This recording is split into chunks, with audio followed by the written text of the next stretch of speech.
Well, hello, everyone. We are back. We shouldn't be back. I'm supposed to be in Puerto Rico right now. And I what is forgot about this? that. Well, I thought there would be a way to rig up something a little safe so that we don't have to talk to each other. Uh-huh. And I don't know if they can see this from this camera, but this plexiglass isn't blocking us, so maybe I should just get rid of it. The safety factor and Well, the joke failed. We've been hanging out all day, so what you have, I have, and what I have, you have. Absolutely. Well, if you guys can remember our last stream here in Charleston, I was supposed to go back to Puerto Rico in just a couple of days. I think I don't even remember. Time is melding together for me, but Katie and I got to the airport, and as I'm pulling up in the Uber, I get on the Delta app to check in, and it's. Did you lose your status? I don't know. You don't know. But You lost a lot more than that. yeah, the app said check-in available in 30 days. And I went, oh no, because I've done this before. I think I might have done this twice before. I booked it for the wrong month. So the second we get to the airport. So it's like good for like what was it, like the 15th? Oh yeah, we were supposed to fly back on the 14th because we were trying to get into Puerto Rico before they put all the ridiculous stipulations on flying in. Yep. So you were going to just barely get through. That was the dream, and I just ruined it. So the guy at the counter was like, "Oh, no problem. We can get you on another flight, but you have to pay the difference, on the ticket price." And I'm like, "No problem. Get me on like a flight tonight or tomorrow morning." And he was like, "Oh, earliest is tomorrow morning. Difference in ticket price, $1,400." And You didn't take it? No, I didn't take You it. didn't want to beat it back that No, much? didn't want it that bad. People are saying our audio is low, so should we turn it up here or should I go turn up the microphones? Or are they just crazy and we should ignore them? I think we should ignore them because it's turned up as loud as it goes on here. Unless, did you mess with the levels on there? I don't know. I mean, I think I filmed. Did I film anything? I don't know if I filmed anything. Can you guys handle it? Because I don't want to have to mess with it. Just turn up your volume.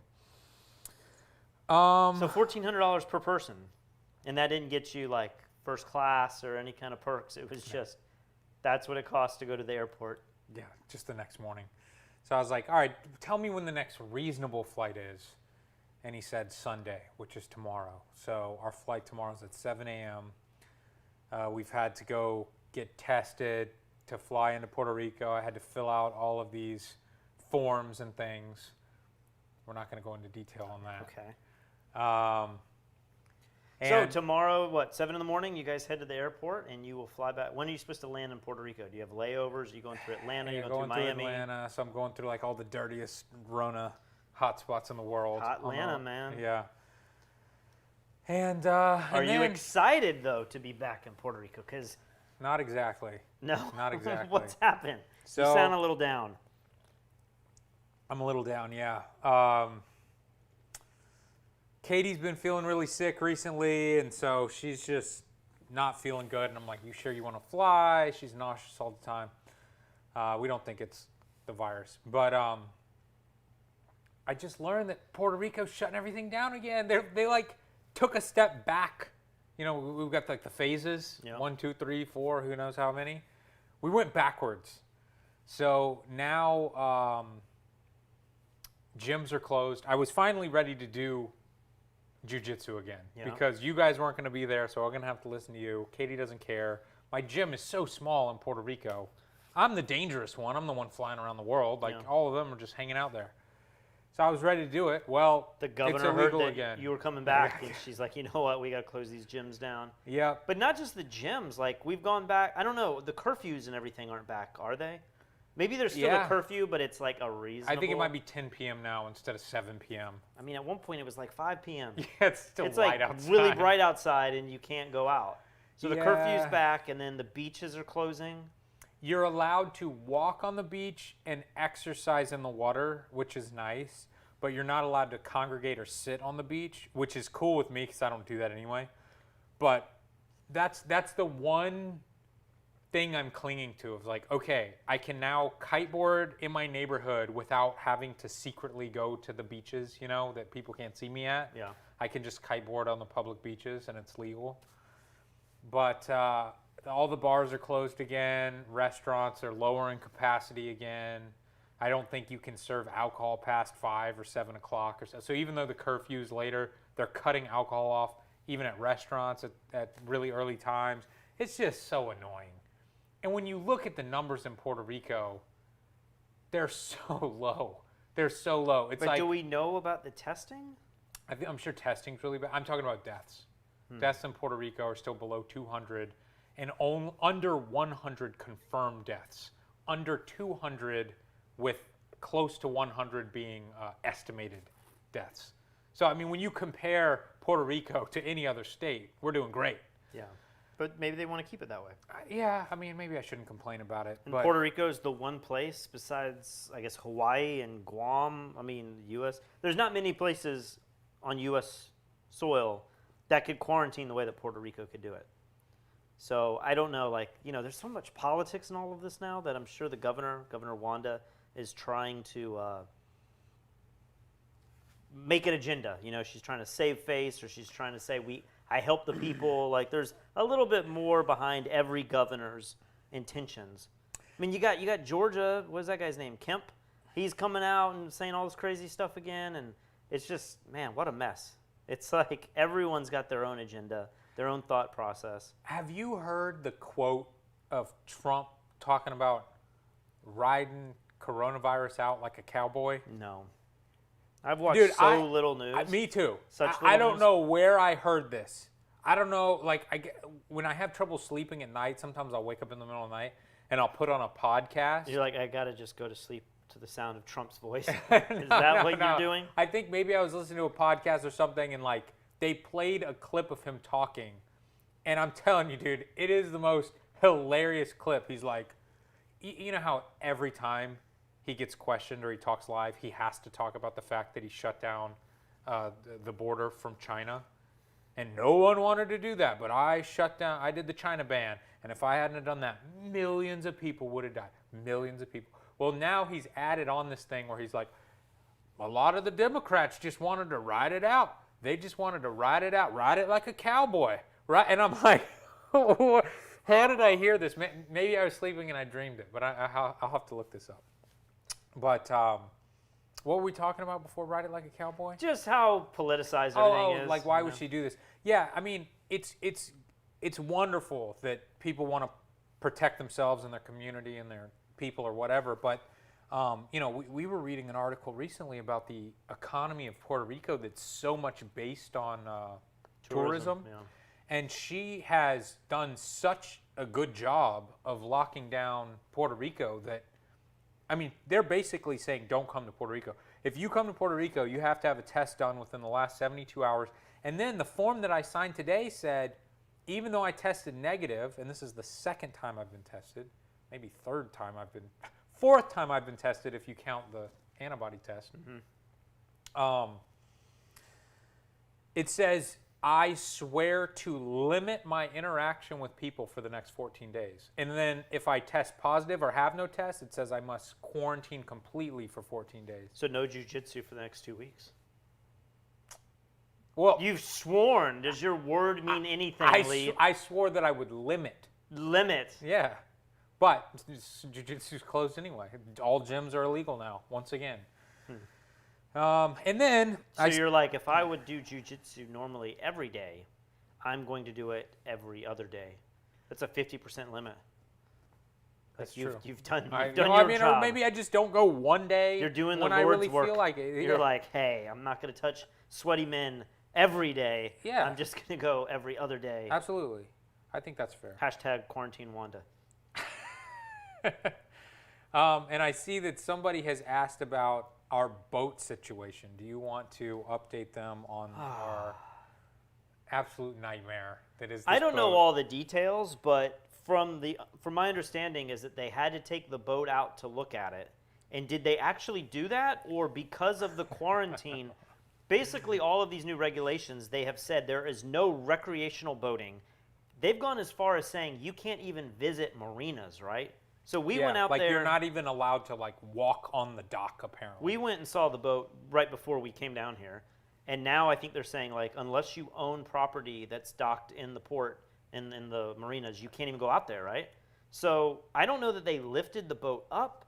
We were all supposed to do a speed test, and we couldn't do that because you can't take the boat out to even do the test. So I think we're just kind of like in another holding period for another month or two.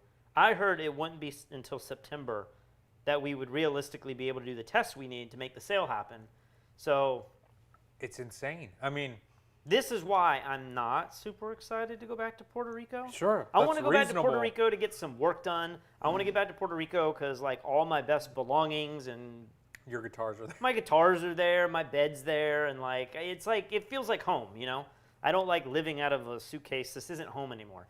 And so I want to get back for that. And I like the pool and there's all these things to do, but at the same time, we just got back from a pool. I didn't go in the pool because I had shorts on, but it's not locked down here to where we can go out on the boat. We can go to a pool. We can get takeout that's the best food in the country as far as Think about it. Like, why would you not be able to go out on your own personal boat? because you would is it- invite more. I mean, So make that the mandate. You Boats saw- can only have 5 people or 10 people at a time or something. I don't get it. A lot of these rules just seem so made up and arbitrary, and you're allowed to sell medicinal marijuana. That's totally fine, but you can't go out on a jet ski by yourself. people are complaining. Raise the volume or I leave. I'm on an iPad and Yeah, I I just hear. turned it up and it was loud before I even got to the top of the iPad. So, Sonelec, whatever your name is, I think it's something to do with your computer because the audio is pretty good out of my iPad right here. So, Well, guess what? I just figured out how to block this dude from my iPad, so he's gone. Can't. even please raise the volume or I leave or Lee blocks you. Yeah. So I'm supposed to go back to Puerto Rico tomorrow. And you know what's going to be the most ironic thing of all is if I catch the virus on Going the back plane home. back. And I have done everything I'm supposed to, and I'm going to wear the mask, and I've had 4 tests, and I've tested negative every single time, and then I catch it on the flight on the way back. Yeah. Because apparently I'm flying from the world's hotspot. So, what have you been doing the last week? Because I have a story to tell, but I've been away from you. So, like, what have you been doing? Like, Katie's been feeling kind of under the weather. Yeah. And your jet ski, the one The one bit of mode joy of I have. transportation you have here, Yeah. is broke. Yeah, it broke. So, what have you been doing to, like, pass the time? Uh, You haven't been making F-Stoppers content. no. No. No. Not doing that. No. Haven't really been working. Yeah, so what does a typical day for Lee Morris look like? Are you reading media? Are you up to date on what's happening? I mean, I'm on like Reddit and Facebook and that sort of thing, but I'm certainly not. I'm not watching CNN and every Fox News clip available so that I can go live and talk to people about it. But today, maybe it was yesterday, somebody who I've kind of been arguing with a little bit on social media. Yeah. He posts just all the time. It's like super pro-Trump stuff, super anti-virus stuff, like the virus is a hoax, or like the Democrats are. Does this person happen to live in another state now, but used to be from here? I thought he still lived here. Okay. Because I think I don't know. I have somebody that fits this exact Okay, profile. I don't think you know this person, but the other day, maybe like a couple months ago, he posted some quote by Trey Gowdy, and This was a while back. yeah, right? it was months I remember ago. this tweet that went out. And it didn't seem real. So I Google the first sentence, and of course it immediately comes up on Snopes.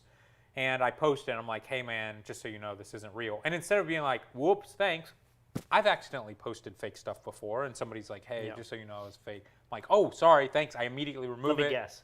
He pulls a Trump and doubles down. Yeah, he's like, well, maybe he didn't say it, but this is what I believe. And I'm like, dude, Yeah. people are putting Trey Gowdy's face as a conservative and then fake quotes to trick people like you into sharing this stuff. And then when you find out it's fake, you just share it more. I mean, that's insane. So He posted some new meme that's like the CDC just announced that The they- CDC just came out.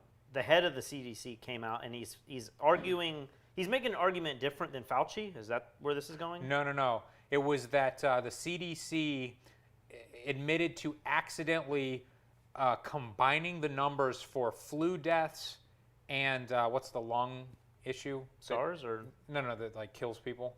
That they get. Pneumonia? Pneumonia. Flu and pneumonia deaths were accidentally added into COVID deaths. So like the 140,000 deaths that we have, 50% of them are from pneumonia or something.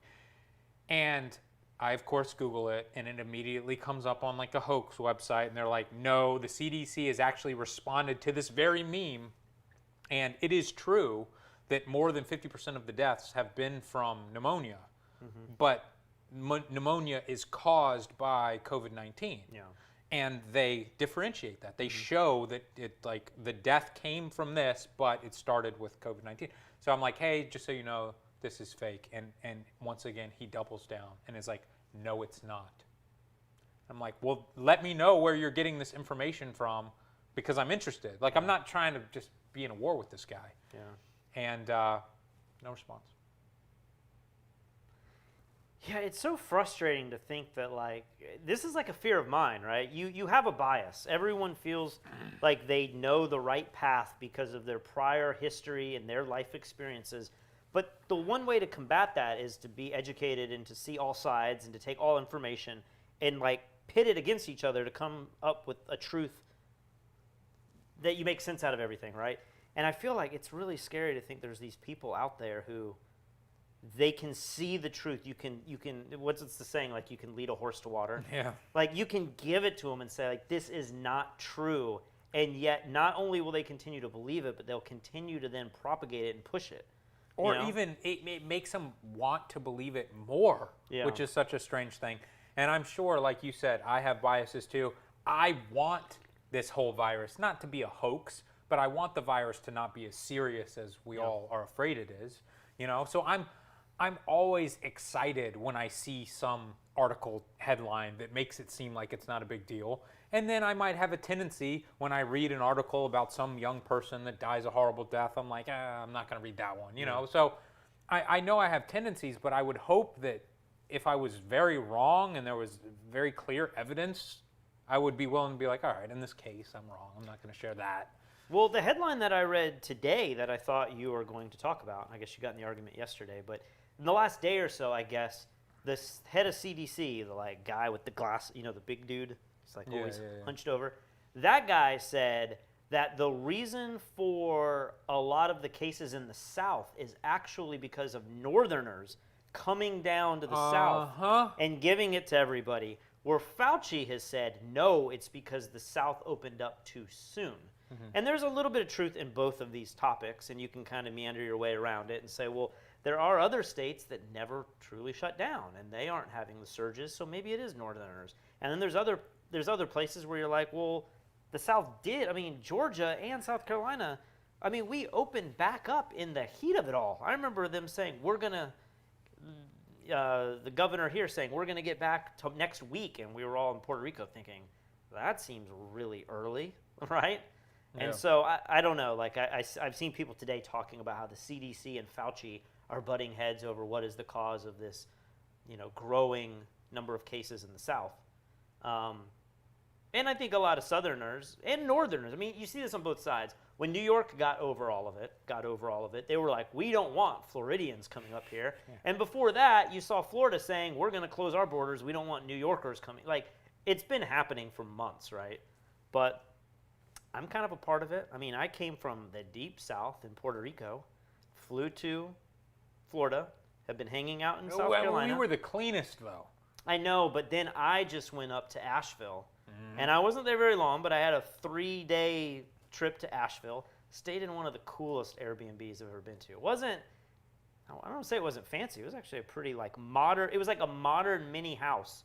Still a 2-bedroom. It wasn't like the size of this couch or anything like that. But man, there was deer in this field. This house was in the middle of nowhere. There was deer. There were fireflies at night. There was a hot tub. There was turkeys. There was rabbits. And then, you go up to Asheville. I mean, you went to school basically in the mountains of North Carolina. But, we did all the not all of them, but we did 3 or 4 Blue Ridge Parkway trails and hiked. And we saw other people hanging out in the waterfalls. And we did, some pretty good excursions. Had a black bear that stalked us for a second.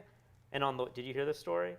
We were coming down one of the taller hikes, and we come up to a couple, and they pass, and we kind of avoid each other. And right as they get past us, they say, "Did you guys see that black bear back here?" And I'm like, "No, what are you talking about?"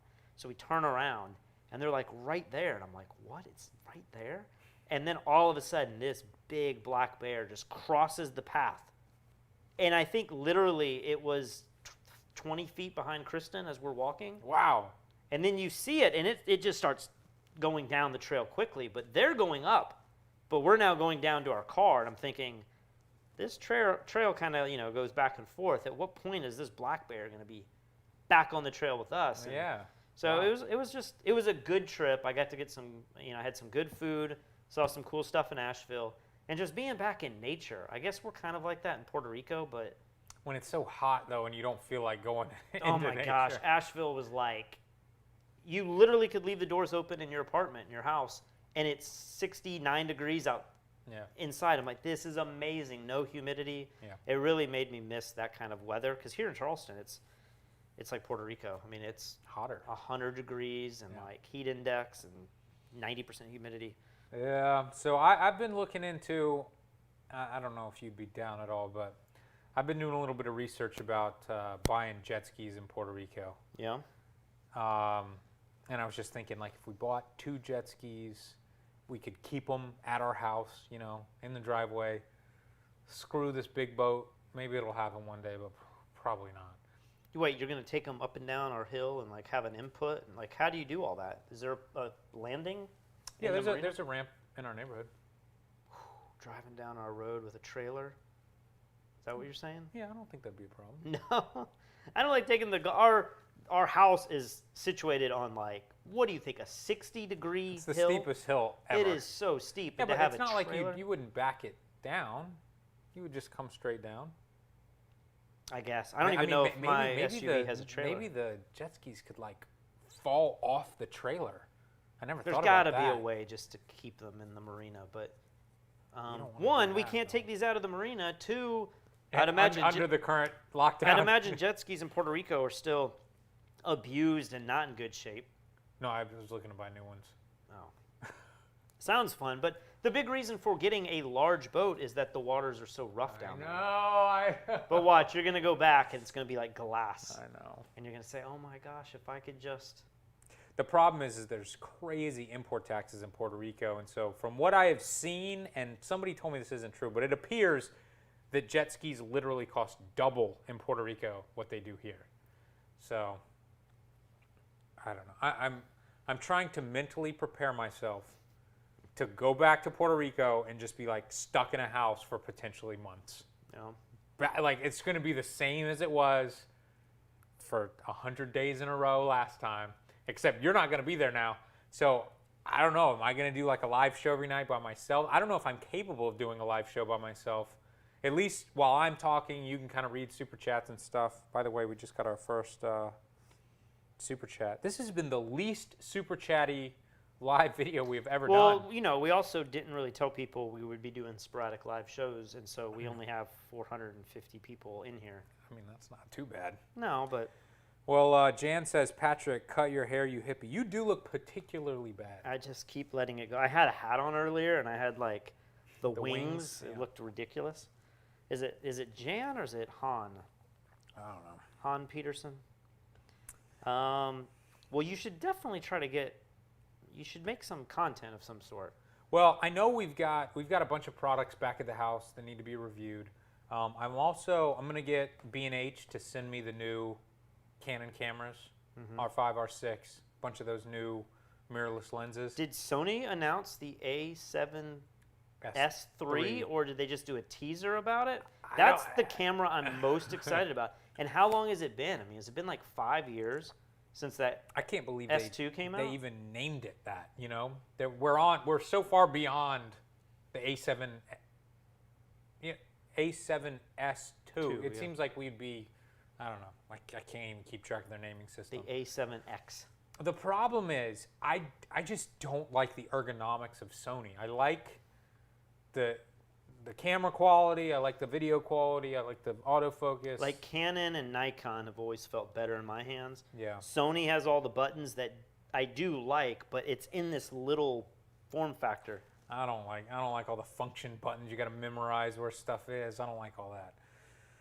But I will. I mean, if it's a reasonably priced camera, and if it can do unlimited record time. I mean, like I said in the last live video, I'm kind of over the Canons. If they overheat, I'm not dealing with that again. That was 29 minutes and all that stuff. I mean, do we know? Can they do live streaming for longer? Does I don't know. plugging an HDMI cable? Because a lot of people were members of the Atomos groups, and a lot of people were like, finally, I can get rid of all of my external recorders because the Canon will do that. But then people were like, 29 minutes, like, is it going to be able to I just think the export longer than average that? person only shoots for like a few minutes at a time. But, if you shoot weddings, you're going to want to set up a camera during the ceremony and then walk around and take pictures. If you can't trust that camera won't overheat, or you can't trust that, like, I think the service is less than 30 minutes, but I don't know for sure. Yeah. Like, you'd ruin the whole I event. think for wedding videographers, that's the biggest argument because most people aren't doing live video and YouTube content, but the market is for people doing that sort of thing. Wedding videography is the perfect example of having a small form factor professional camera. It may not be filmmakers; they're going to still get the REs and the Reds and all that stuff, but 30 minutes, 29 minutes just doesn't seem long enough. And I'm pretty sure that when you start bumping it up to 8K, I think it only went 20 minutes. I don't think it does 30. One thing we could talk about a little bit. I don't know if you've read about this, but I feel like since Ghislaine Maxwell, is that how you say her name? I don't think that's her name. Ghislaine. I've listened to so many podcasts and heard her name so many times, yet I can't say her name. Yeah. But since she has been arrested, there have been so many crazy conspiracy theories about sex trafficking. And on the way back from Asheville to Charleston, I didn't realize this, but on Highway 26, I saw no less than 4 huge billboards about sex trafficking and human trafficking in America. And what do they say? I don't remember it. It was like sex trafficking happens right here, and it's like a picture of a girl or something. And what is the point of these billboards? I don't understand. I think it's just to build your awareness to where if you stop off at a truck stop and you see somebody who looks like they're being held against their will or something, that like maybe you could speak up. Okay. I Maybe think that's a slightly better We idea. live in this world where I think a lot of Americans like to believe that we are better than everybody else and that we have the most freedom and that the horrible crimes that we see in the world and in the movies and stuff don't happen on our soil. And human trafficking and all this isn't something that happens in America, and kidnapping, but it does, And I think billboards like that remind you, and stories like Epstein remind you that these things may be happening at a greater level, I mean, when you start looking at the people that are going to Thailand and the Cambodia, and it's just sick to think like the most powerful people in the world are involved in all this kind of stuff. But that's normal. You can get into this conspiracy world where it starts to get even crazier, right? Like, Hillary Clinton and Podesta. And I don't know. Maybe there's truth in some of it, but it gets crazy really quickly. Well, somebody said they don't like the Redskins within the Sony cameras. And it made me remember that on Monday, the Redskins, the NFL team, was supposed to come out and rename the team because of all the uprising and everyone saying, like, we're tired of all of this, PC, all this stuff, and we shouldn't have people named teams named Redskins. It's derogatory. Well, I don't know if you read all of this, but the owner of the Redskins gets tied into this news story that I don't think was ever published. But people who knew of the story were saying that there was sex trafficking going on within the Redskin organization, and that cheerleaders were being used as escorts and maybe even more. And that they were doing these nude photo shoots and like all this crazy stuff, sex parties with the coaches and the owners. It went as far as saying that referees were being paid off to change the outcome of Redskin games. Now, many people were like, if the Redskins had to pay off refs to still remain one of the worst teams in the NFL, then it was a horrible return on their investment. But it reminded me of the story that you talked about last time we were on the show about the Wayfair situation. And I'm just seeing more and more of these type of stories come out. And I don't know, we don't really have to go in and talk about them, but it's something. You just did. I just feel like these have always been meant for like a documentation of what we're dealing with. And maybe this has nothing to do with COVID. Maybe this is the beginning of a much bigger conspiracy world that the next generation is going to have to live with. False information. Fake news. I mean, fake news started in the last like 4 years. Trump was supposed to end it, man.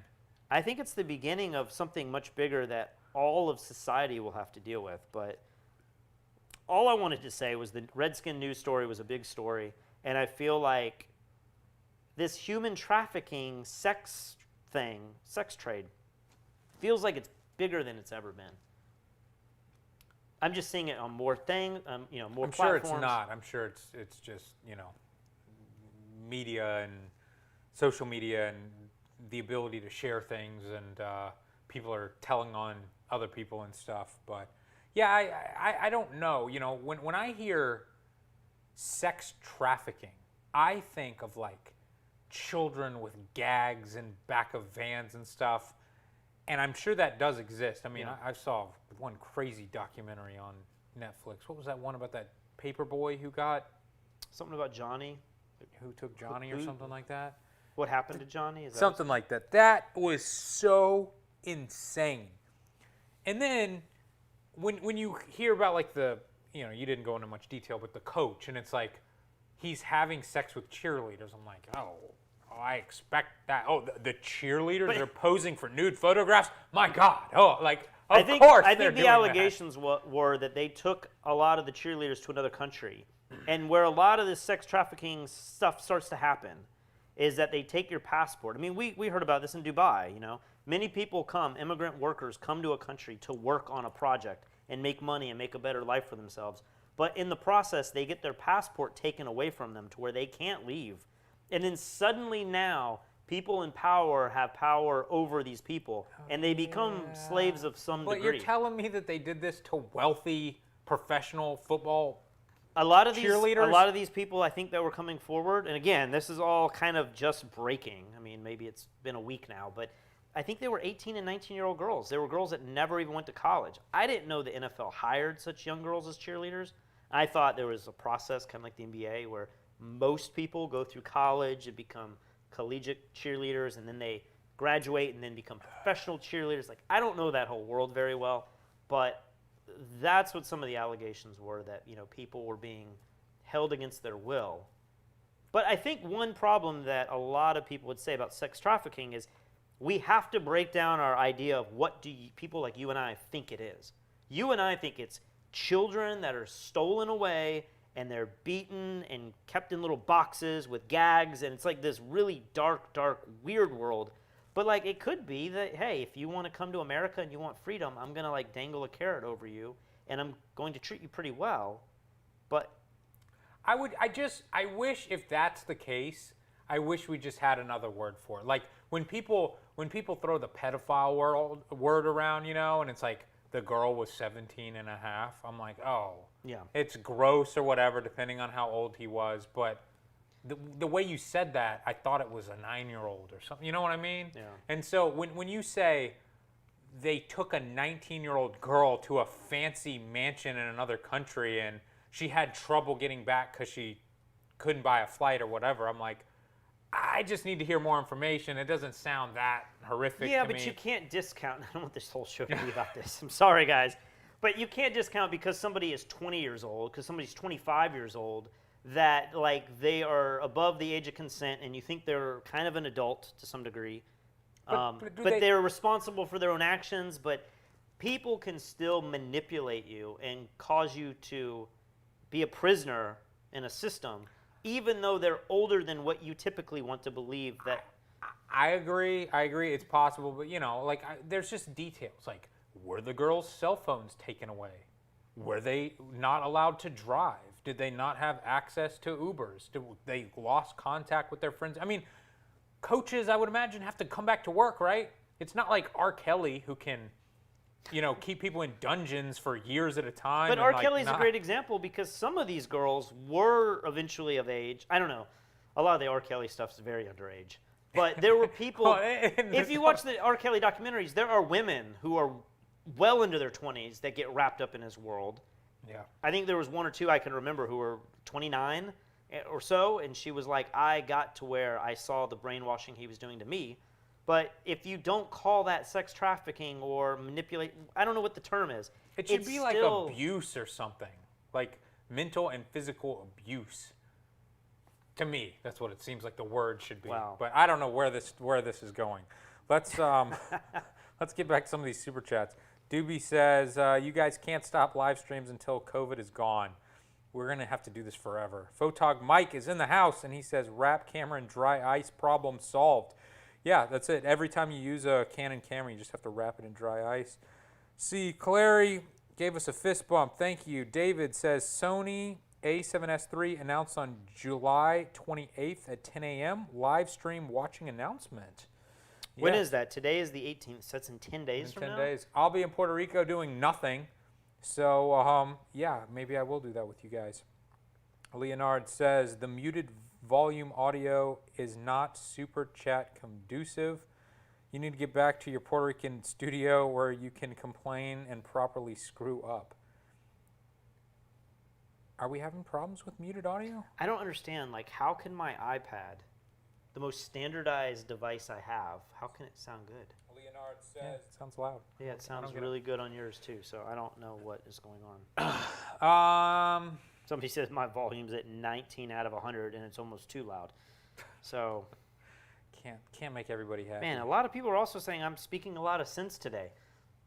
Am I always Are not? you're speaking truth to power. Yeah, am I that out of touch You're previously? speaking your personal truths. What is it? What do they say? Personal truths? My personal truths. And there's like a new type of facts now where it's like my facts. Like I'm trying to remember. Don Lemon recently came out and said something like that. He's like, I am not biased. I speak my truth when I go on the air, and everybody's like, that is the definition of bias.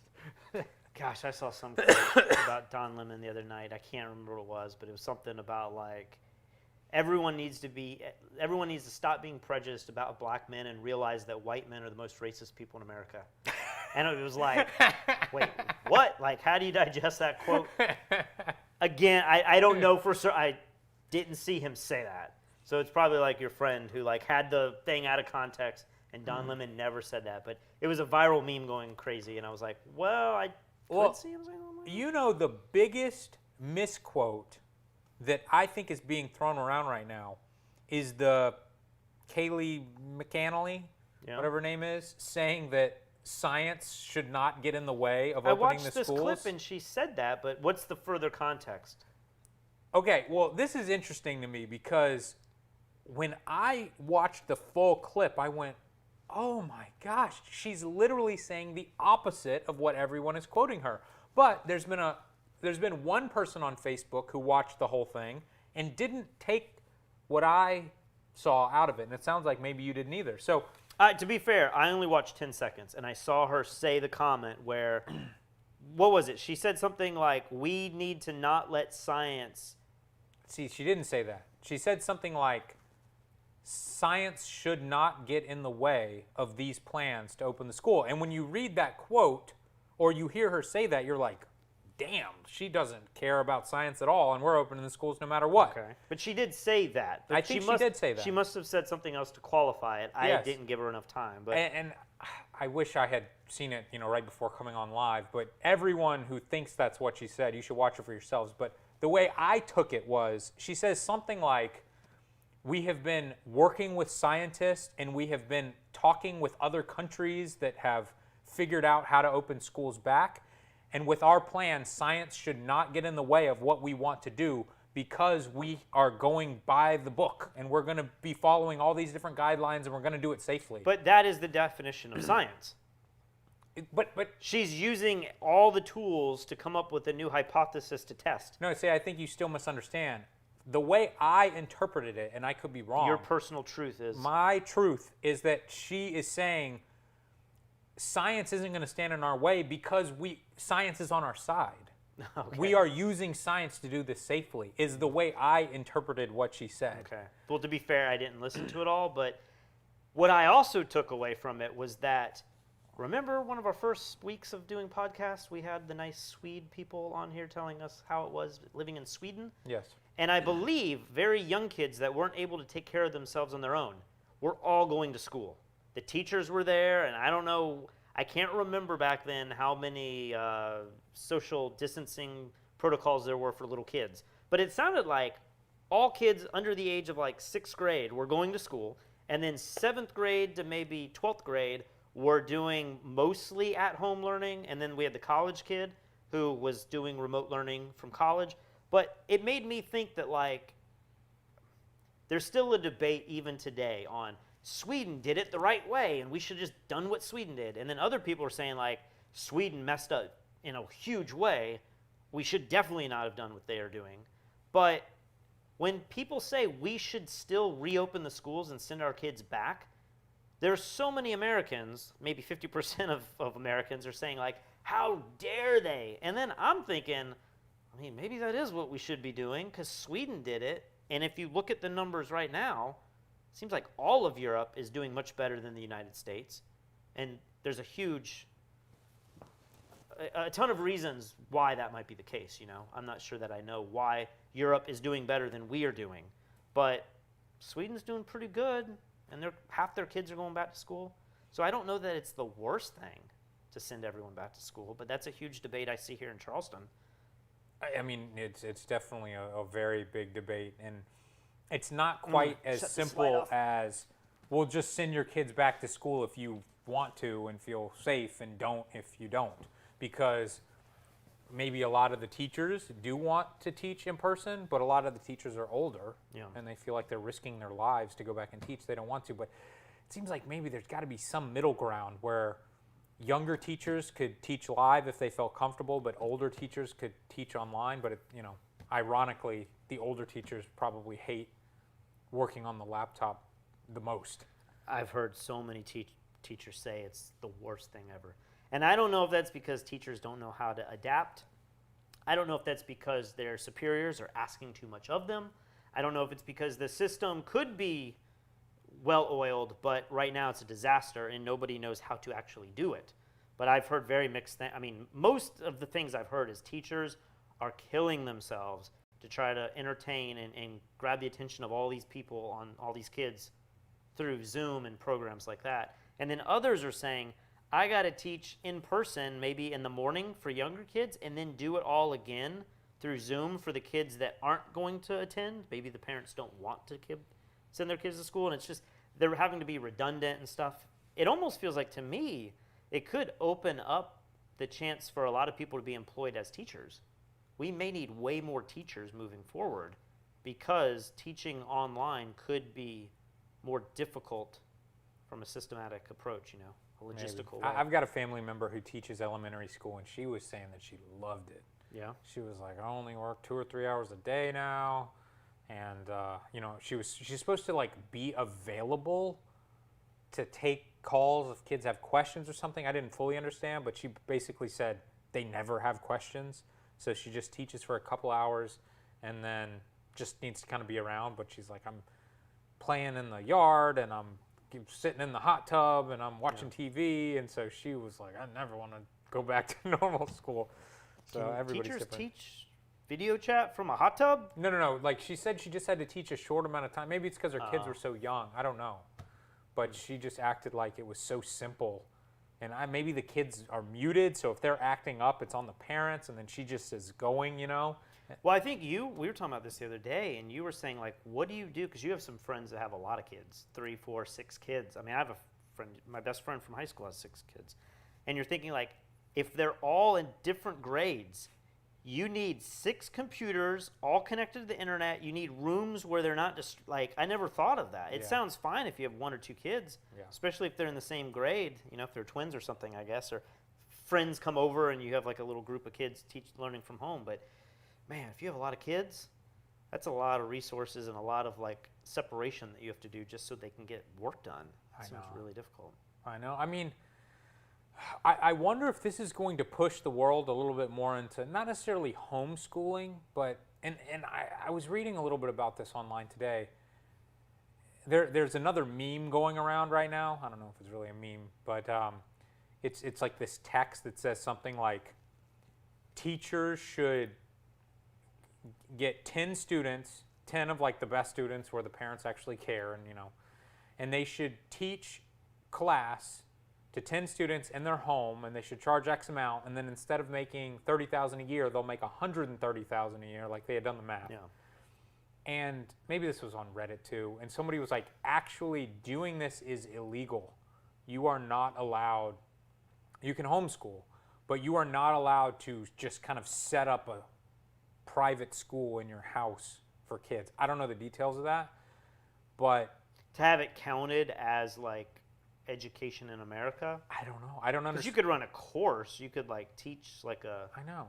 And if supplemental you're thing. homeschooled, I mean, it just seems like you would have to pass some test at the end of each year to prove that Right. you're gaining enough knowledge to pass. But I wonder if it's going to push education in this way, because I mean, in Puerto Rico, maybe I would say the majority of our friends' kids are homeschooled, at least half. And I've always been kind of against homeschool just because I thought like the kids are weird. They act like adults, and they can't. They are friends with adults, and they can't really make friends with kids their own age. And then they go to college, and they either like go crazy and they go on meth, or they have a nervous breakdown because they're lonely or something.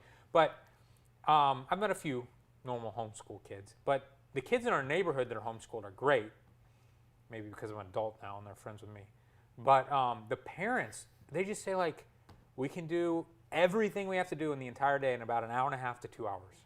And then we have the entire rest of the day to do whatever the kids want to do or whatever we want to do. And so if the kids are interested in something, the kids are interested in cars. Well, you know what? Today we're going to take a field trip to a mechanic shop and we're going to work on a car. We're going to change our oil. We're going to learn how to do that. Or like, the kids in our neighborhood were recently interested in recycling in the dump, and so they're like, get in the car, let's go. And they like met with the manager of the recycling center in Puerto Rico and You don't stuff. have to deal with all the bureaucracy Yeah. and like the red tape, and you can turn on a dime. Whereas maybe most kids would be like, yeah, I don't care to go to the dump. We can't take everyone to a mechanic shop. Like they could get hurt. There's like all these Yeah. little things. But So anyway, I've been kind of sold on it more since moving to Puerto Rico, just because a lot of the parents that we're friends with, they want to travel, they want to be able to take their kids quickly and do things. I'm like, wow. Well, I wonder, we've talked a lot on this show about the divide economically this is going to cause. It seems like the rich are getting richer and the poor potentially could be getting poorer, right? The middle class seems to be dying in America, maybe the world, and you're getting these companies that are bigger and bigger and bigger. We've talked about this ad nauseum about, Amazon might do really well through all this, and they're going to buy up all the tech, and they're going to become bigger and bigger and bigger. But this may be a consequence of education as well. Like, in some ways, I feel like, and I'm marrying an educator, but I feel, and my mom was an educator, but I feel like you can learn so much quicker and more efficiently online if that's what you want to do, If you are the type of person who likes to learn in a very concise, quick, efficient way, I think online learning and learning in small groups is the best way to possibly do that, right? I feel like huge groups often slow you down, and you're always trying to wait on the slowest person or the slowest 10% in your group and everything. But I just wonder, like, I've thought learning online will be one of the greatest things we will get out of this pandemic, but we may find that there are a lot of people, and unfortunately it's probably, in my opinion, the poor and the less served that are going to have to stick to the same paradigm that we've always been in. And it's going to be those that are the most flexible and the most privileged and that have the most money that are going to be able to say, well, which system does work better, and let me go for that. Maybe. I mean, luckily, the internet is the great equalizer, Just a few years ago, a laptop was something that was just so expensive, only somewhat wealthy people could afford it. Yeah. And I was at Walmart the other day, and you can buy a laptop for $300. How much is that laptop used? $50, $100? I mean, that's crazy. Yeah. That's crazy. So literally anyone should have a computer at this point. And so if education really got better online, I think people would have the ability to choose that. The problem is that you have to have the self-discipline. Yeah. And as a child, you really need to have the parents Yeah, to with the instill that, self-discipline yeah. to force you to sit down and do it and make sure that you understand it and you're doing your homework and you're getting the right Because answers. having the tools through the internet on a cheap computer is one thing, but having that same computer offers up so many more distractions. Oh, yeah. You can sit and watch Netflix all day. You can game and get nothing done. You can, get on all these chat groups, and you can waste so much time on the internet. So on one hand, it's like, man, all the information you need is right here. But on the other hand, you are so distracted. Like at some point when we grew up, we didn't have the internet, at least in younger years. I think the internet was popular for me like in in high school maybe. And so like once you ran out of things to do, like there was nothing else you could really do, like even calling up somebody, you had a landline and you could only talk to so many people at one time. And if your sister or mom was on the phone, then you could, but now it's like you can waste so much time with the one tool that gives you the most ability to succeed. So it's kind of like this really double-edged sword. Yeah, and I am falling on the wrong side of that blade on a daily basis. I should be creating things and learning new things, but I'm like, ooh, cat gifts. All right, let's catch up on these super chats here. Pilgrim says, Patrick, you should grow your hair out really long. He's already done that. Photog Mike says, is Kaylee one of Lee's side pieces? I don't know if she's interested. Is Katie's watching? Katie's definitely watching right So now. don't say anything. I don't know, Kaylee McKennany. Jan says, Norway here. Sweden did it wrong. Check stats. Here's why I'm not totally ready to say that Norway did it wrong. We are definitely still in the middle of this. And maybe what will happen is the virus will kind of burn itself out, and the really potent virus is killing the host. But the virus that is a little bit weaker is being spread much more quickly. So maybe over time it gets weaker and weaker and weaker. And so maybe in the future, when this is kind of all over and we can look back, maybe we'll say, man. If Sweden just would have pulled back a little bit more, they could have had less deaths from the potent virus, and they would have been infected more by the more benign virus. But, or we just get some medication. I'm hearing so much stuff about inhaling the steroids now is great for you. I just watched a video of some guy who has had COVID, and he said he was feeling so bad, and then immediately after inhaling the steroid, he felt great. And then, the hydroxychloroquine, apparently now that is good for you again. That's still being debated? I don't know. The last big study was like, it's great as long as you give it to people early. Moderna just had their another big pop in their stock. They came out and said 45 out of 45 patients did. I don't remember if we talked about that on the last show, but that's kind of happened in the last week or two, is that they are producing antibodies that neutralize the virus. I've also read that getting from stage 1 to stage 3, it's like 80 to 90% or more never get past stage 3. Really? So even if you have 45 out of, have all this great news, it's like a lot of people are saying, enjoy riding the stock up because there's a very, very good chance that their drug will never be approved just because, we don't watch drugs being developed the way that we are watching these drugs being developed for coronavirus, right? Everyone, like us, is vaguely familiar with some of the drugs that are being looked at. So, but anyway, my point is, I brought up the stats here, and I want to go back a page. We'll get to the next super chat, I guess, to see how Sweden is dealing with this compared to other countries. But if you look at Sweden's chart here, I wish we could put this on the screen. Daily new cases in Sweden, I'm looking at the 7-day moving average. It's really low. Maybe it's back to where it was late March. Looks pretty good compared to, I think, the United States. Maybe we'll compare that in a minute. Daily deaths in Sweden, it's back to where it was like... Well, just touch it. Like, what's the last? Let's see, like 7? Single digits? Yeah, 7, 25. That's back where they were March 15th. So here's the reason why I'm not ready to say that anybody's done it right or wrong is I still feel like we are totally in the middle of this. And when people say things like Florida's getting hit hard because they opened up too soon, I don't know if that's the reason. I feel like, could the reason just be nobody had it yet?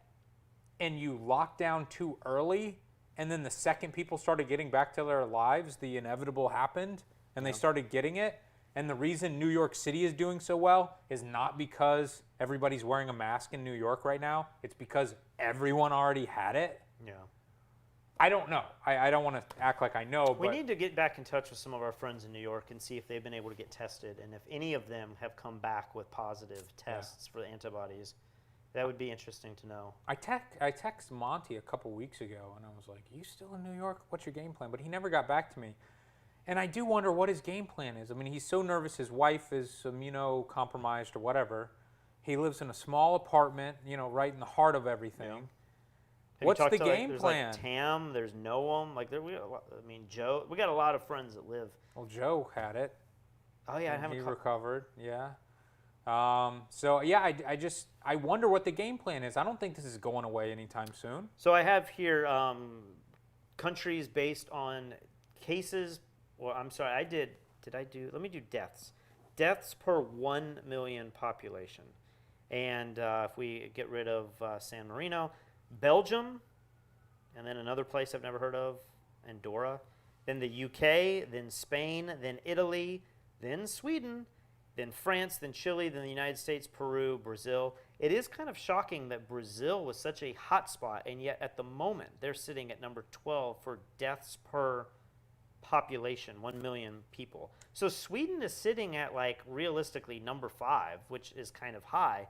That's extremely high. Where was, let's see, what was it? Was it Norway was where our reader was from? Is Norway really that low on here? And maybe there's a lot of nuances here of why a country like Norway would be this low. I think it has a lot to do with the city and the density of the population and everything. And Norway is number 67. okay, So they are significantly lower. There also could be some competition between Norway and Sweden. And Norwegians like to be like, they did a horrible job. But maybe Norway is very different from most of Europe. Because as you saw, Sweden is right in there with all of the other big European countries. I know, but Sweden and Norway are right next to each other, I know. aren't they? I don't know enough, but maybe the geography or the temperature, the jobs, or I don't know. Maybe there's something that would explain that, Norway has a younger population or something. I don't really know, but Norway is definitely destroying Sweden in terms of deaths per 1 million population. But Sweden is not looking as bad considering the direction that they took compared to other countries. Let me just see here if I can read this. So Sweden has, this is kind of hard to do. I know, it's such a long row. I think I got it here. Sweden has 556 deaths per 1 million. I'm sorry, Sweden is 556. Right above them is Spain at 588. Statistically, I'd say that's the same. UK is 608. Statistically, I think in a million, that's about the same. France is 462. All of these from, let's go down to the Netherlands, which is 350, Brazil, all of those countries I just named, within a million people are 100 different. I mean, I think that's very close to being the same. Yeah. What is the math there? It's 0.01%. It's a very small percentage there. So Sweden seems to be doing about the same as all the other European countries, and yet they didn't shut down as much. They did still do some stuff, but maybe it is fair to compare them directly to Norway. It's very similar in elevation and weather and everything. Who knows? I don't know if this person is Alyosha. Says, the science standing in our way was a selective soundbite. Check the full transcript. Yeah, like I said, everybody should watch what she says. And don't necessarily read the transcript, watch what she says, because I think she was saying we are with the science, but I don't know. What do you think? We're talking about absolute truth and taking in all the different information and coming up with a reasonable explanation for how things are. What do you think is the reason that the media is doing this? Is the media as guilty in saying I guess what I'm trying to say, is there an agenda? The media sees her say that, and they hate her and Trump so much that they themselves are also willing, just like you would say the far right is willing to ignore all reality and just to be following Trump and everything he says.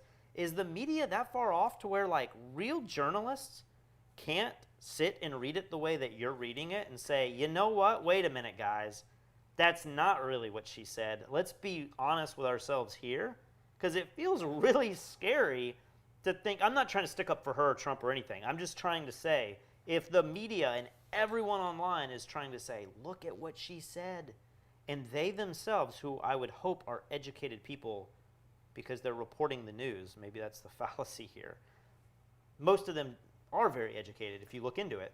Why in the world did they not put the foot down and say, you know what, guys, we got to be honest here? I agree. All right, let's watch this video. I'm just going to pull it up so we don't have to talk about it anymore. The President talked about some of the new guidelines or new pages of documents for CDC coming out this week. Is that still the plan? Are those going to come out this week? Is there any chance that this is being rethought at this time? So those are CDC guidelines you're referencing, so I'll leave it to CDC as to when those guidelines come out. But we really would like to see schools open. As has been clear, we don't think our children should be locked up at home with devastating consequences when it's perfectly safe for them to go to school, as emphasized by many medical experts. So the president is very keen on seeing schools reopen. It's the only thing that's fair to America's children. You talked about earlier with school districts, but we're seeing more school districts, at least in Virginia, for example, last night, deciding to go online only. What does the president say to parents out there who are now going, okay, what do I do with my kids? Yeah, the president has said unmistakably that he wants schools to open, and I was just in the Oval talking to him about that. And when he says open, he means open and full, kids being able to attend each and every day at their school. The science should not stand in the way of this. And as Dr. Scott Atlas said, I thought this was a good quote. Of course we can do it. Everyone else in the Western world, our peer nations, are doing it. We are the outlier here. The science is very clear on this. That, you know, for instance, you look at the JAMA pediatric study of 46 pediatric hospitals in North America that said the risk of critical illness from COVID is far less for children than that of seasonal flu. The science is on our side here, and we encourage for So localities. that is the quote, right? The science is on our side here. If you could take everything else, I mean, she was incredibly clear. Now, you could make the argument and say, well, she's not truly looking at all the science. She's just looking at science that fits her There's probably a agenda. phrase of this where, like, you take the science that is against us and then you flip it and say, look at the science we're looking at, and I'm able to say the science is with us. I don't know. It seems I'm still not necessarily as sold as you are on this, but I don't think it's as negative as what the media says either, you know?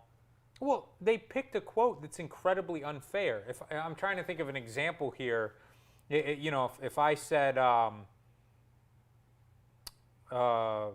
know, the Black Lives Matters protesters won't stand in my way, and that's the quote you took, and then I said, because I stand behind them and we will march together. Then you'd be like, oh, that's the opposite of what he was getting at. Yeah, but that example is like very heavily in favor of kind of what you're saying. But I don't know. I mean, the strongest case is she says the science shows that Western countries are all reopening back up. But we may not be in the same place that those other Western countries are either, you know? You can't look at all of this under one lens. I was saying you can't look at the United States under one lens. We're 52 different states and provinces and stuff. We're all, like, Texas is going to be very, very different than Montana. And Puerto Rico is going to be very, very different than Alabama.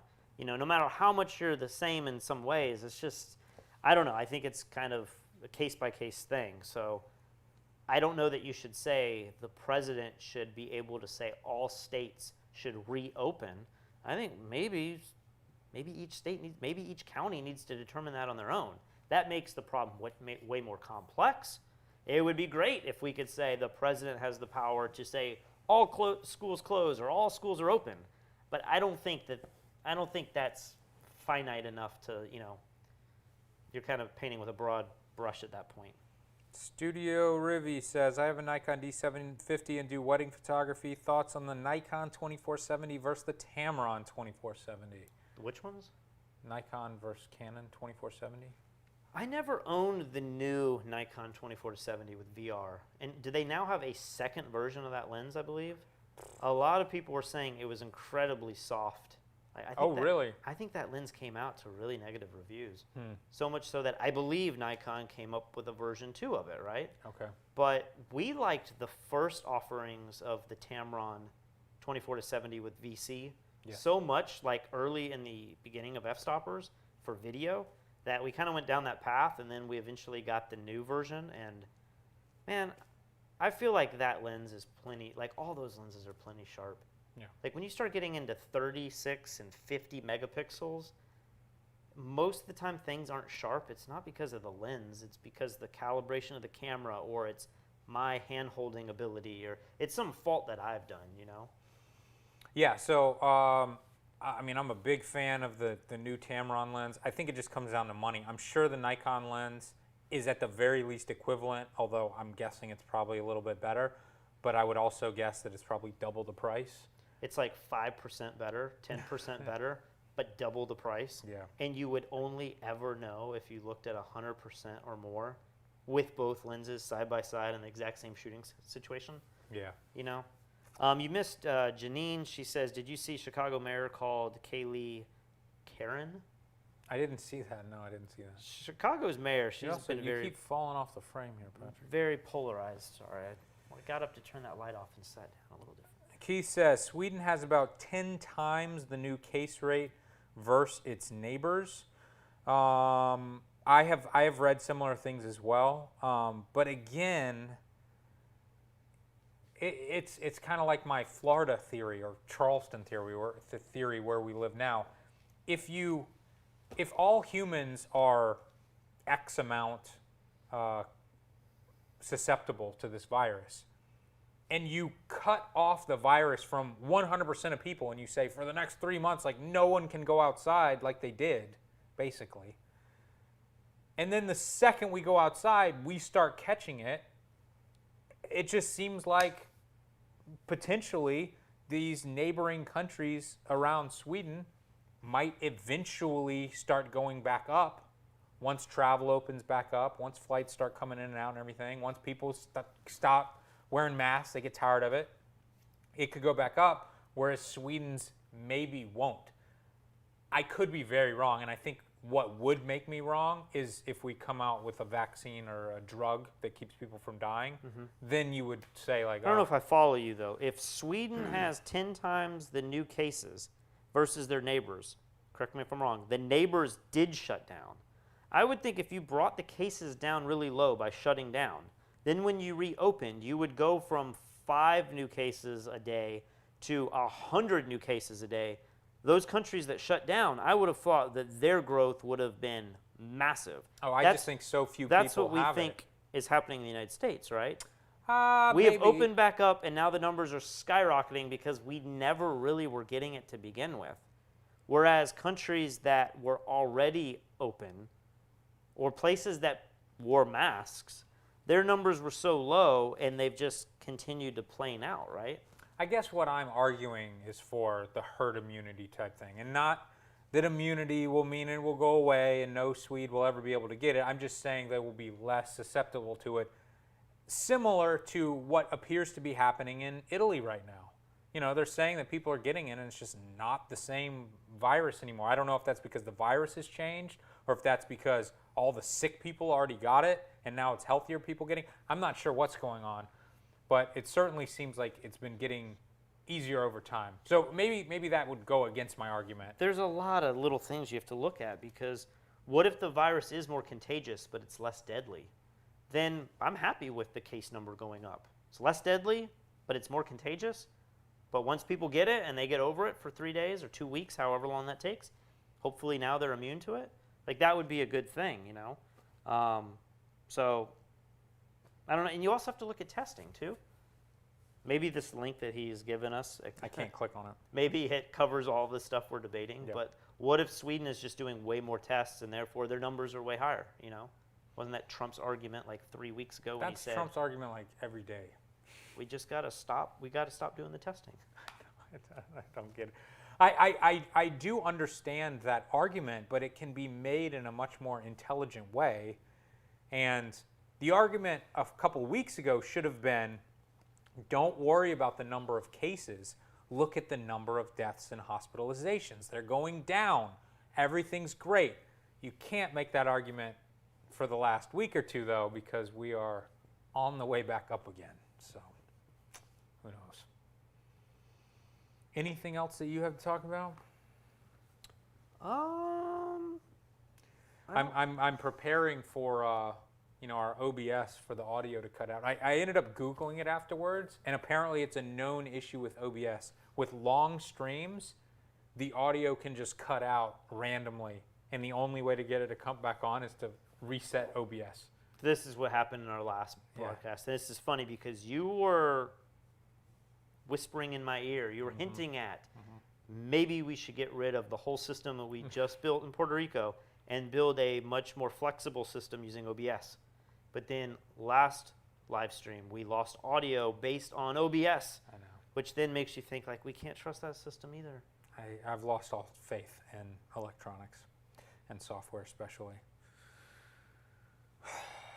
Well, I think Trying we to should think call if, it, man. yeah, I don't know if there's really anything else. I mean, I feel like there's a lot to talk about, but I just haven't been keeping up with the news, and I have felt so good just being away from things I know. and living my life. And maybe I'm going to get COVID soon, and I'm going to be like, I was such an idiot. I was doing such a good job staying on top of everything and taking this seriously in Puerto Rico. And then what happened? I just let myself go. But I feel like I still really think I've been pretty safe. But every now and then, I think we were talking about Photog Mike the other night. You hear stories of people being like, I did everything right and I still got it, and maybe I got really sick. And I'm thinking, man, if you did everything right and you didn't go out, and then here I am like walking around the pool, I'm not talking to people, but I'm getting to the point now where I feel like I can walk next to somebody on the sidewalk, which might be 3 or 4 feet, without a mask, but if I walk fast enough and I don't even talk to them, or I hold my breath when I do it, that seems outside reasonable to me. I think I'm most scared of being in large indoor spaces with air conditioning, which I was doing all the time in Puerto Rico. I go to Walmart and shop, But if I have to go get takeout food and I have to go inside and the AC's just blowing at me, I'm like, man, I don't feel comfortable in here. But I feel pretty good in most other socially distanced areas. I got a call last night from some buddies in Puerto Rico, and the guy I was talking to sounded extremely intoxicated. And he was like, Lee, you want to make a bet? And I call this guy the dirtiest man in Palmas. you probably know who I'm talking about. And he's like, you want to make a bet? I'm like, what's going on? Apparently one of the doctors in our neighborhood got new rapid COVID tests. Yeah. And now he is saying that the COVID tests that we got from him before are garbage, Yeah. but these new ones are awesome. Right. So they threw a party where they all bet money and they all did the tests. Yeah. And then they wanted to see like who had it and who hadn't had it, Yeah. So I think this test could see if you currently have it or if you have antibodies. I've never even heard of this test. This is like the ultimate test. I don't know. I mean, the last test supposedly did that. He said the person that he tested who currently had COVID tested for the short-term antibodies or whatever. I thought, though, the IgM, I think is what it was you were exposed to it long enough to have built antibodies, and you're probably coming off of it, whereas the IgG is the long-term antibody. But I thought both of those were very different than the nasal swab that could say that you have the virus and are in the thick of it before the antibodies are. Well, I don't know the details, so I don't Okay. want to make So stuff he up. says, But do you want to anyway, make a bet? He's like, you want to bet? Like, you want to put money on that I got it? And I was like, well, just because I think you're the dirtiest man in Palmas, because he's always throwing parties and everything, I don't think you have it. No. I think you would have shown symptoms. As an older man, I think you would have had symptoms. And so I'm going to bet That you're that clean. everyone is clean in the party. And I didn't fully understand the text that he sent me last night, but I'm pretty sure it was that no one had it. And it kind of makes sense, People are throwing parties and stuff, these secret parties in Puerto Rico, but everybody's in the middle of nowhere on an island. Yeah. We're the dirty ones. We're the ones flying around and going to theme parks and going to restaurants Speak and for stuff. yourself here. I mean, you flew and you're getting in Ubers just like me. It's like you're doing stuff too. I think I've gotten into one Uber my entire time home. That's one more Uber than everyone in our neighborhood. Did I in tell Puerto that Rico. story about the Uber driver telling me that like everyone in South Carolina is making $700 a week? I mean, they would have to be making more than that. The federal government was paying an additional $600. I know. I think he was saying Uber, like you as an Uber driver, you were going to make $130 a week from South Carolina, and then you add on the $600 from the government, and it was like $700 a month, $700 a week. And he was like, "There's no way Uber drivers are normally making that amount of money ever." So of course they're all gonna sit home. I was talking to my neighbor over here, this older guy that just sold his house. He's about to leave the neighborhood. It's probably the last conversation I'll ever have with him. And I was just like, what do you think about this real estate market? I've heard that Charleston has had more homes sold ever in the last like 3 weeks than ever before in the history of everything. And man, the stuff he was saying, like, he kept saying that he's part of a, I'm not sure what his job is, but he was saying he's part of a mortgage group. And I don't know if that means he's into real estate and like he issues out loans and stuff. Okay. But he was like, interest rates are going to be at an all-time low. They're going to be at like 2.5, if not 2%. And he's like, everyone is jumping at the opportunity to buy homes right now. And he was saying that he's like, I don't think the housing market's ever going to have a bubble. He's like, I think it's great. I think the economy's way better than what we think. And I'm like, are you insane? Like, I'm thinking, are you insane? But like, maybe he's totally right. And I don't know. You're insane. Yeah, and so I'm just thinking, like, what's going to happen in 2 weeks if the government stops giving the $600? I feel like we're about to hit this free fall. And this might be more interesting that we're doing this show once a week or once every 2 weeks because there's going to be less episodes to lose track of what we're saying. But I'm waiting to see I'm very tempted to just, like, pull some money out. And I don't know what to do, really. But my gut is telling me that in the next month or two, we're about to fall off this cliff, you know? Like, people can't keep surviving. We can't keep printing money. I don't know what they're doing in Congress right now. They have to be saying, we got to do something. I would imagine if Trump wants unemployment to go down so he can get reelected, he's got to be pushing now for I haven't read the news enough to know, but. I mean, if all you have to do is lower interest rates to make the housing market never crash again, why didn't that work in 2008 and 2009? You know. Well, the part of me that thinks the guy doesn't know what he's talking about was he said, over in Europe they got those negative interest rates. They're actually paying people to take out loans and buy houses. And I was like, I think you and I debated this before the crisis. Like we were debating this like early this year, and I was like, what do negative interest rates really mean? And I thought, watching the videos, it was like the banks get to trade money with each other at these negative interest rates, but that it never trickles down to regular investors and home buyers. I don't think anywhere in Europe, correct me if I'm wrong, that the banks are paying you money to take out loans to buy houses. Even with a negative interest rate, I don't think that ever happens to normal people, right? It's in this back part of the banking trading system. I don't know enough about it, but he said that, and I was like, I don't think that's going to happen, where we're just like, hey, let me go get that loan, give me the money too. That seems like the best case scenario ever. Everyone's going to buy homes, everyone's going to get paid to do it. Literally get the loan and put the money in a hole in the backyard and make money every month borrowing. And if you could do that, there's got to be something that's not stable with that type of economy, right? I know. I think that's a last resort to get people spending money again. Yeah. Keith Pham says immunity may only last 2 to 3 months. I've heard this as well, and I've heard a few more rumblings about people who've gotten it twice. We were scared about this 4 or 5 months ago. South Korea came out, said it wasn't possible. Once you have antibodies, you should be immune. But I've also heard that even if you're not totally immune, your body would be more equipped to handle it the next time. And it's like you might lose the antibodies within a few months. This happens with other viruses. But your body has a natural memory. I think it's the T helper cells, B cells, I forget which one. They will be able to manufacture the antibodies needed to fight the disease later. So I don't know if it's like a half-truth or if it's media spinning things to make things sound more fearful. But I don't know that we know yet, Rich says, science on their side. 40% of those kids had to go on ventilators and 2 died. That is the study they cited. Plus, look at the case trends in those countries that are opening up compared to ours. I don't know about that. I have read a statistic. 40% of what kids? From these other countries that they're No, talking about? from the study that Kaylee mentioned, is what he's saying. I don't know if that's true. Could that be, though, like 40% of 10 kids?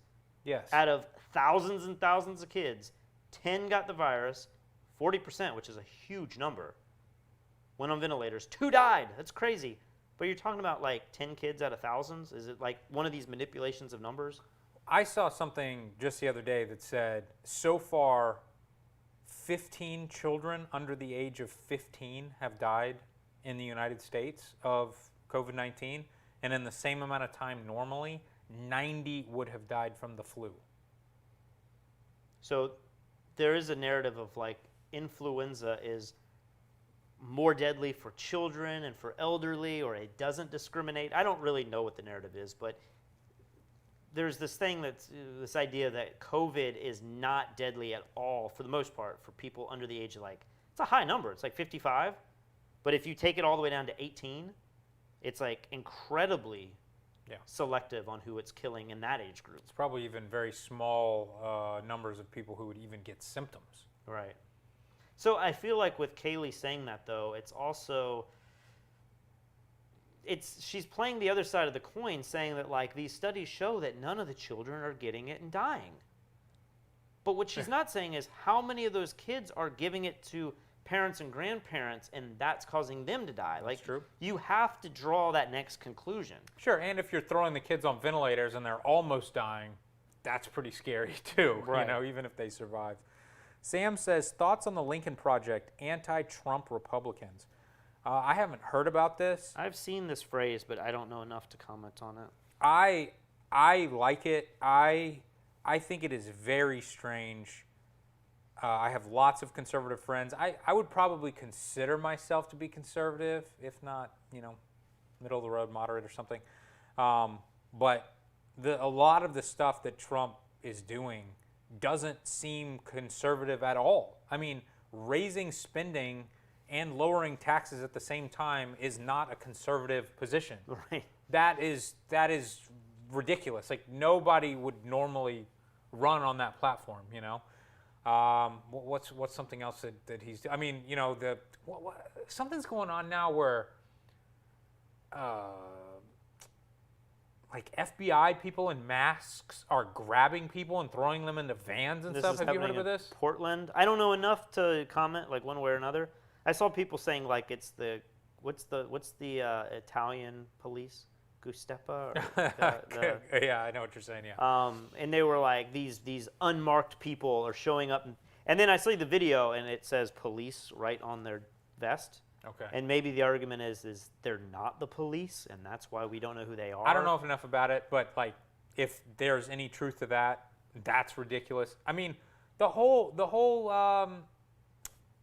spying on American citizens and the Patriots Act. and all Patriot that Act, stuff. like, that was all done under Bush. That's not a conservative position, you know. So what are you trying to say? Are you trying to say conservatives aren't conservatives anymore? Or you're trying to say Trump's not conservative? Because Bush, I think people would say, was still conservative in the normal standards, but like you just said, he allowed something that would not be. I just feel like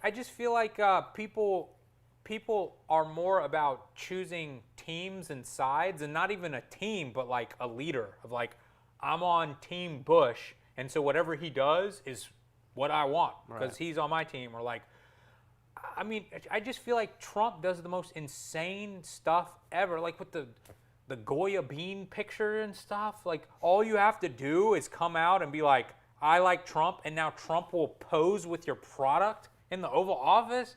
That's so weird. Well, did you hear the thing about this? Plays exactly into what you're talking about. The whole thing with Ted Cruz. Did you hear about that? What was that? Ted Cruz sent out a tweet that was like, my grandmother has been cooking with Goya beans since she was a little girl, and it's been part of our family in Cuba. I think he's Cuban, for like a century or for like generations.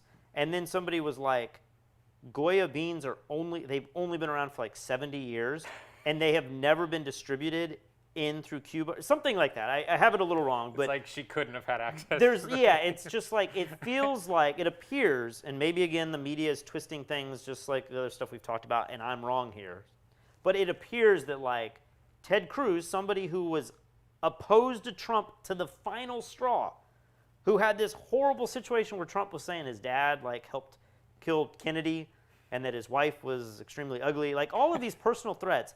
You have Ted Cruz now like saying ridiculous stuff that can't possibly be true just to support this candidate in his party. Like, it makes me want a 5 or 6 party system so bad because, and I don't know what this Lincoln Project is, but if the idea is to fracture the Republican Party, I say that's a great thing. And I look at the Bernie Sanders group and some of the even more liberal people on the Democratic side compared to some of the Bidens and more centralist people. Yeah, they're crazy too. And if they could fracture that party, I say that's a great thing. Like, that's what I've wanted last election, and that's definitely what I want this election. I guess my hope is that Bernie Sanders comes in and says, you know what, I'm going to run.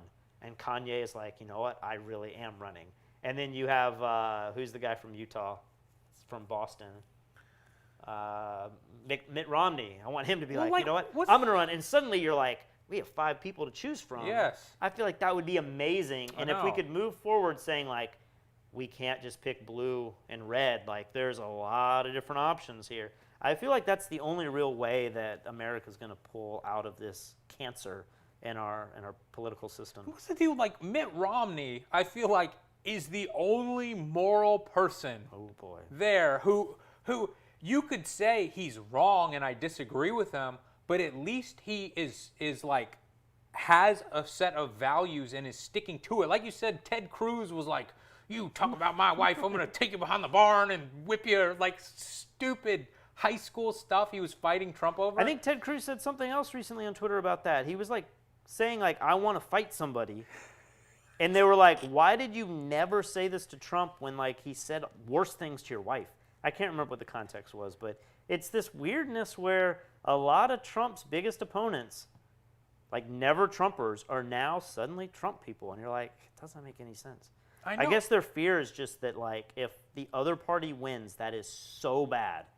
It's like the worst outcome. In my mind, I kind of feel like Biden wouldn't be that bad of a president, you know? I don't know who I line up with at this moment, but I feel like, I don't know. I don't know what to make of any of it, but. Well, I've got a lot of friends and family that used to love Mitt Romney, you know? Like he was the religious, honorable person, and we can trust him, and he doesn't lie and all this.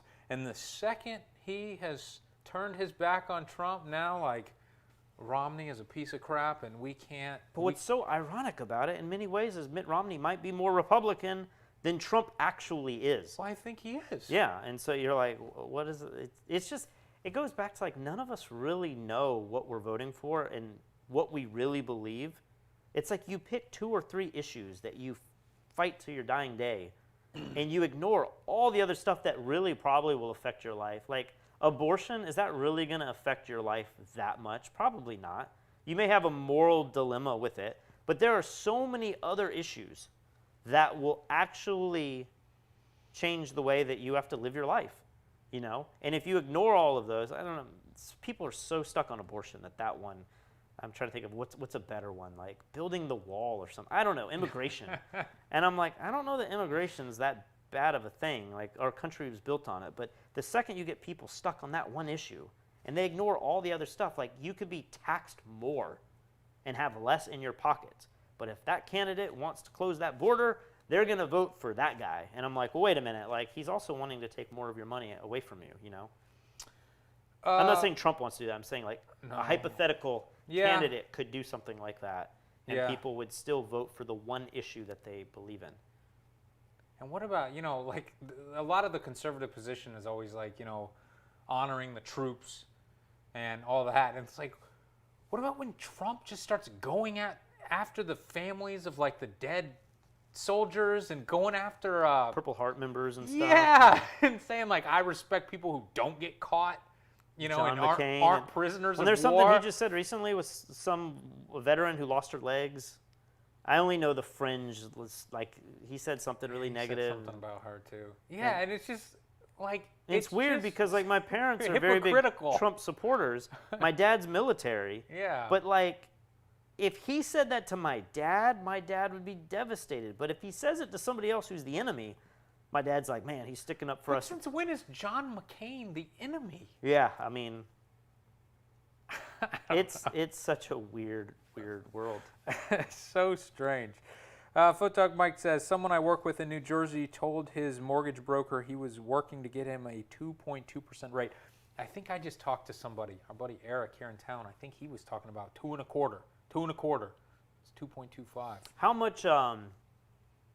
I can't do the math. I don't know the amortization tables. Is that what it's called? How much is like a 1/4% when it's that low? I mean, what is it normally? Like if you just put 10% down or 20% down, maybe you put 20% down to avoid some kind of other tax that the bank charges. What is that called? I forget what it's called. The Some smart way. mortgage insurance. Mortgage insurance. The smart way to buy a property is to put 20% down so you avoid that. But then over the course of the mortgage, is it 30 years is an average mortgage? Something like you will pay double the price of that value if you take all 30 years to pay that off at a certain percentage point. Sure. And what is that, 3%, 5%? I don't know. I wonder the difference between 3.25 and 2.25. 2.5. Yeah, Yeah, 1%. is maybe that's pretty big, but if, Somebody do that math in the comments. What does 1% get you different on a $500,000 house over 30 years? But is it that big of a savings? I mean, I bet you. but bet is you it that is. big of a savings like day to day? Like maybe that's enough to make a difference in your life long term. You might save $100,000 or $50,000. I don't know that $50,000 for anybody over the course of 30 years is a life-changing amount of money. Sounds like a lot of money. Right now, if you told me I'll give you $50,000, you'd be like, hell yeah. Yeah. But over 30 years, like if your monthly payment was, I mean, what could that be? Could it be like $10 or is it more than that? Is it $50 a month more? 12 times. I mean, we can do that math real quick. Do I have a calculator on my iPad?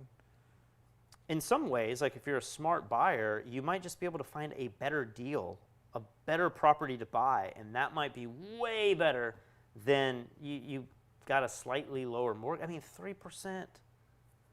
I mean, my parents were buying their house in Alaska in the 80s. I think my mom told me she had an interest rate of like 9 or 10. I thought my parents told me they had an 16? interest rate of like 12 or something. 12% that's a huge number now, you know. And I Yeah. just feel like, man, 3% versus 2.5. Is our economy going to be booming because of such a small number? Maybe it is for huge corporations, and it's like Amazon's making a killing on that little percentage I point. think it just incentivizes people. So I just did the math. $100,000 divided by 30 years divided by 12 months is $277 a month. And I think the average person, when they buy a house or a car, they don't really look at the big picture. All they look at is their monthly payment. And That's so, like the car deals. When you go to buy cars, their trick is always to try to figure out what is your monthly payment that you can afford. Yeah. And I'm like, I never want to know that. I want to know what is the what am I buying? Like, what is the price of the car? And is that a good deal on that car for that price? You know? Yeah, But yeah. so many people are like, man, like I got a car and it's only $300 a month or it's $210 a month. But over the course of the loan, it's like a horrible deal, you know? Yeah, But I know. all they're thinking about is what money do I have coming in and how low can I get that monthly payment? Angel says, what's the story behind the thumbnail? I don't know if we need to change that thumbnail. It doesn't really make any sense. I had no image of us, and I was like, what is something I could just put up? So 2 or 3 weeks ago, I gave blood to get the COVID test, and then on the last episode, I saw that it was negative. So that thumbnail's old. Nothing really happened. None of us have COVID as far as we know. I mean, you We just shall did a see. test, and Yeah. you're about to use the test to fly back to Puerto Rico, so Yeah. you should be good. But, yeah, I mean, coming up with thumbnails when you're on the road and you don't have a lot of time to take pictures and Photoshop them and Well, Foot Talk Mike says Lincoln Project is a bunch of Bush-era Republicans. I don't know if, like, are they currently sitting in office or are these, like, I'll have to look into it. Nando says, Patrick, the way we can defeat the two-party system is by switching to a ranked choice voting. I don't even know what that means. Have you heard of that? No, but just by the name of it, it sounds like you have to give a rank to everybody. And maybe that's how like sororities and fraternities pick their pledges. Is like you pick your numbers. I think like medical schools do this too, where like you get your top choices, and then there's like this whole system, and it's like, oh, you got your third choice. It wasn't the worst choice. It wasn't the fifth or sixth, but like you got one in your top three, and you're like, oh, I'm happy to move there. Maybe that's what this is like we just have a bunch of people. Like if there's, I think this would only work though if we had multiple people to choose from, right? Because if we only have two choices, and everyone chooses the number one as that one, and they're, you know, like it's going to be divided out the same way, right? You need the 3 and the 4 and the 5th spot choices to like pull away from other candidates to where maybe you find out that everyone kind of liked Sanders enough that he wound up winning, even though that was everyone's second choice. I don't know. I'll have to look into ranked choice voting. A few people have said that 1% on a $500,000 house equals $150,000 in savings over the course of 30 years. It's pretty significant. And when you divide that out monthly, I mean, we're talking $350 a month off of your house payment, which is very significant. That's it's that much on a 1%. Well, I just did 100,000 was $277 per month, so I'm just estimating here. If But- only we could get paid for those mortgages. What do you mean?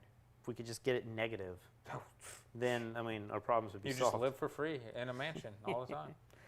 All right, man. Let's wrap this up. You ready to go? Yeah. All right, guys. The next time you see me, hopefully I will be in Puerto Rico. I checked my flight. It is actually for this month tomorrow. So I will see you guys in Puerto Rico. Maybe we can do a Zoom chat or something. That'll be interesting. All right. See you guys.